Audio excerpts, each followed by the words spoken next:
Kayo po ay mga nakabonet, kasama po yung tropa ninyo at wala po kayong dalang warrant at pumasok na lang kayo bigla sa isang lugar na may bahay and then yung pong mga tao doon nagkaroon ng komosyon, of course, nagkaroon ng tulakan, maaari nga po natulak kayo.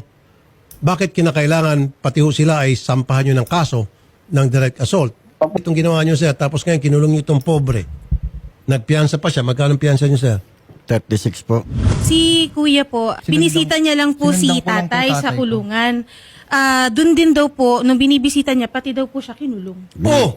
Binugbog niya nga po eh. Pesasampal Binugbog niya daw eh. po, opo. Awang-awa nga po ako Sa sa anak police ko eh. station. Tawagan mo si Garrett, ipapahirin natin sa Senado to. Kandayo ko Yari nang- ka rito, Teniente. Kandayo ko na nga lang po ako sa side. Sabi ko, tigilan na po nila yung anak ko dahil sobra din ginagawa eh.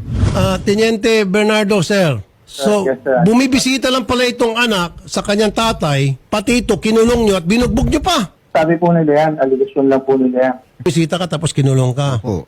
Kasi sabi ng nanay ko, sundan ko daw po yung tatay ko. Mm. Tapos yung pagkasunod ko po, tinanong ko pa po sila, asan po tatay ko?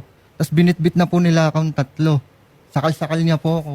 Tapos yung dalawa nakahawak sa ano. Attorney Garrett, Yes po. nakikinig ka? Yes po, sir. Mag-file ka ng Yes po, resolution sir. para Monitor ipatawag natin to si mula kay Colonel Apolonio, patatawag natin Yes po. si Teniente Ray Bernardo, tapos lahat ng polis patawagin natin at pasisibak ko naman to. Pwede po Pasisibak ko naman natin to. sila ipatawag, Senator, sa susunod pong hearing ng bills natin on... Gusto ko next week patawag natin to.